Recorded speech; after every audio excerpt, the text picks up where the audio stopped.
ওই মদিনার মধ্যে আপনি যাইয়া দেখবেন মদিনা শরীফের একটা গেট থেকে সরাসরি ওহুদের পাহাড় দেখা যায়, ওহুদের ময়দান দেখা যায়।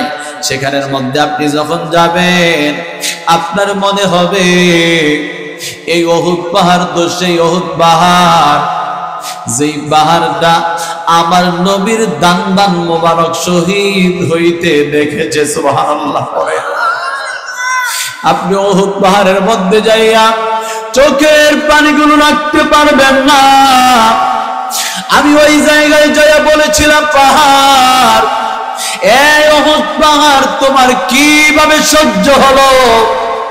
এই জায়গার মধ্যে আল্লাহর নবীর দান মোবারক শহীদ করা হয়েছিল, তুমি পাহাড় কিভাবে সহ্য করেছো?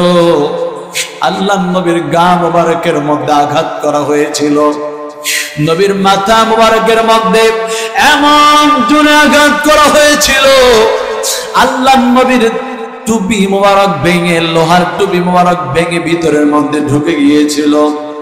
আপনার শুধু বারে বার প্রশ্ন করতে ইচ্ছা করবে, এরে পাহাড় তুমি কিভাবে সহ্য করেছো? আল্লাহর নবীকে এখানে কাফের মুশরিকরা আঘাত করেছে। সেই জায়গার মধ্যে আপনি যাওয়ার পর ওহুদ পাহাড়ের চমৎকার একটা লেখনী আপনি দেখতে পাইবেন। আল্লাহর নবী সব সময় যখন যুদ্ধে যাইতেন, অভিযানের মধ্যে যাইতেন, যাওয়ার সময় ওহুদ পাহাড়ের পাশ দিয়ে তিনি যাইতেন। যাওয়ার সময় প্রতিদিন যখন যাইতেন হঠাৎ করে আবার এই জায়গা দিয়ে আবার তিনি ফিরে আসতেন। হঠাৎ করে তিনি একটা যুদ্ধের মধ্যে যাবেন, কিন্তু আজকে ওহুদ পাহাড়ের কাছ দিয়ে তিনি যাইলেন না, এবার একটু দূর দিয়ে যাইতে লাগলেন। এবার আল্লাহর নবীর কান মোবারকের মধ্যে ওহুদ পাহাড়ের কান্নার আওয়াজ নবীর কান মোবারকের মধ্যে আসতে লাগলো। আল্লাহর নবী ডেকে ডেকে সাহাবীদেরকে বললেন, সাহাবীরা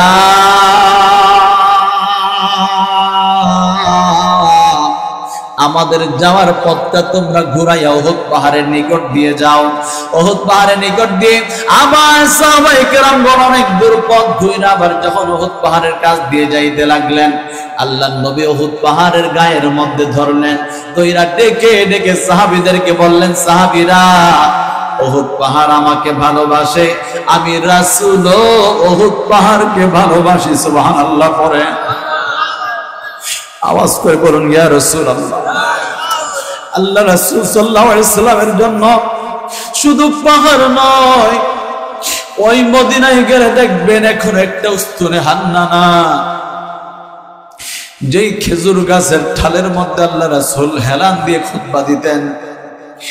আল্লাহ রাসূল সাল্লাল্লাহু আলাইহি সাল্লামের জন্য যখন মিম্বার তৈরি হয়ে গেল, সুনিয়া মিম্বার, যখন মিম্বার তৈরি হয়ে গেল, আল্লাহ রাসূল আর ওই খেজুর গাছের মধ্যে তিনি হেলান দিলেন না, মিম্বারের মধ্যে দাঁড়িয়ে যখন খুতবা দিতে লাগলেন, এবার আল্লাহ রাসূল সাল্লাল্লাহু আলাইহি ওয়াসাল্লাম শুনতে পাইলেন কে যেন কান্না করে, কান্নার আওয়াজটা কানের মধ্যে আসতেছে।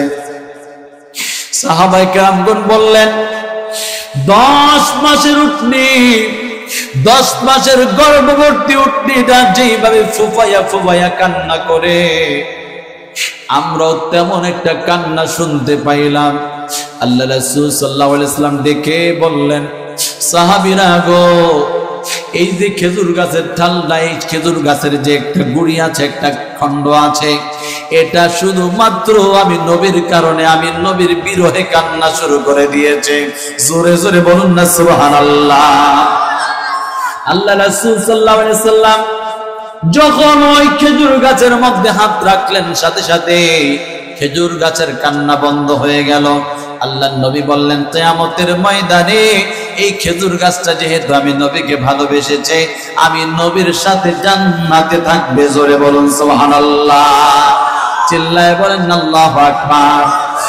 আমি বলতেছিলাম সেই মদিনার কথা, ওই মদিনার মধ্যে আল্লাহ জীবনে একবার হলো সবাইকে নিয়ে যাক। আমিন বলেন। আর একটু জোরে বলুন আমিন। নবী ঘুমান রওয়াজায় যাইয়া দেখবি সেই জায়গায়, কত পাগল ঘুরে রে মদিনায়। ওরে সালাম ওয়াইসি যেতে চায় নবীজির রওজায়। ওরে পাগল বয়সী যেতে চায় নবীজির রওজায়। কবে ডাকবেন নবীজি আমায়, আশিক চলো আশিক চলো রে, প্রেমের তরি যাবে রে।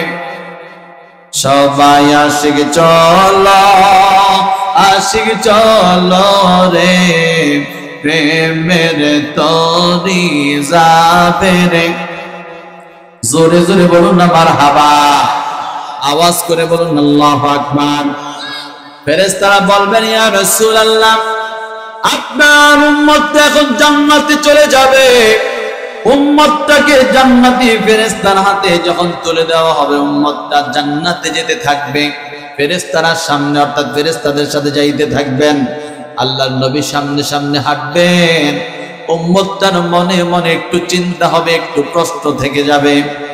একবার ওজন দেওয়া হলো, আমি জাহান্নামী সাব্যস্ত হলাম। দ্বিতীয়বার ওজন দেওয়া হলো, তাও আমার বদের পাল্লা ভারী, আমি জাহান্নামে সাব্যস্ত হলাম। তৃতীয়বার যখন ওজন দেওয়া হলো, আল্লাহর নবী নেকের পাল্লার মধ্যে কি যেন দিলেন, কি যেন দিলেন। নেকের পাল্লাটা ভারী হয়ে গেল, বদের পাল্লাটা হালকা হয়ে গেল। আমি জাহান্নামী থেকে জান্নাতি হয়ে গেলাম। জোরে জোরে বলুন না সুবহানাল্লাহ। উম্মতদের মনে বড় জানার ইচ্ছা, আল্লাহর নবী তৃতীয়বার ওই নেকের পাল্লার মধ্যে কি দিয়েছিলেন, কি দিয়েছিলেন জানার বড় ইচ্ছা। উম্মতটা পেছন দিক থেকে আল্লাহর নবীকে অপরাধীর মতো একটু ডাক দিবে, আস্তে সুরে একটু ডাক দিবে, ইয়া রাসূলুল্লাহ, ইয়া হাবিবাল্লাহ, নবী গো, আমার বড় জানার ইচ্ছা। একবার দুইবার আমি জাহান্নামী সাব্যস্ত হলাম, তৃতীয়বার আপনি রাসূল কি যেন দিলেন, আমি জান্নাতি হয়ে গেলাম। ইয়া রাসূলুল্লাহ, আমার বড় জানার ইচ্ছা, আপনি রাসূল আমার নেকের পাল্লার মধ্যে কি দিয়েছিলেন জানতে চাই। সুবহানাল্লাহ বলেন। যখন এই কথা বললেন, বলার পর আল্লাহ রাসূল চমৎকার একটি তিরমিজি শরীফের হাদিস পড়লেন। আল্লাহ রাসূল বলবেন, ইন্না লিল্লাহি মালাইকাতান সাইয়্যাহিনা ফিল আরদি ইউবাল্লিগুনানি মিন উম্মাতিস সালাম। আল্লাহ রাসূল ডেকে ডেকে বলবেন, উম্মাত, ইন্না লিল্লাহি মালাইকাতান, আল্লাহর এমন কিছু ফেরেশতা আছে, এমন কিছু ফেরেশতা আছে, সাইয়্যাহিনা ফিল আরদ, তারা জমিন ভ্রমণ করে, জমিনের মধ্যে ঘোরাফেরা করে, ইউবাল্লিগুনানি মিন উম্মাতিস সালাম, আমার উম্মতের মধ্যে কোন উম্মতটা দরুদ সালাম মিলাদ পাঠ করে, আমার উম্মতের দরুদ সালাম গুলো লইয়া উম্মতের পরিচয় সহকারে আমি রাসূলের দরবারে এনে ফেরেশতারা দিয়ে যাইতো। জোরে জোরে বলুন না সুবহানাল্লাহ। আমি রাসূল সেই দরুদ সালাম গুলো তাদের জন্য রেখে দিয়েছি, পেলে পুষে বড় করেছি। আজকে উম্মতরা যারা দুনিয়াতে থাকতে দরুদ সালাম পাঠ করেছিল, আমি রাসূল তাদের দরুদ সালাম গুলো লইয়া দাঁড়িয়ে আছি। তারা যখন বিপদে পড়বে, তাদের নেকের পাল্লায় তাদের দরুদ সালাম গুলো দিয়ে তাদেরকে জান্নাতি বানাইয়া দিব। জোরে জোরে বলুন না সুবহানাল্লাহ। চিল্লায় বলেন আল্লাহু আকবার।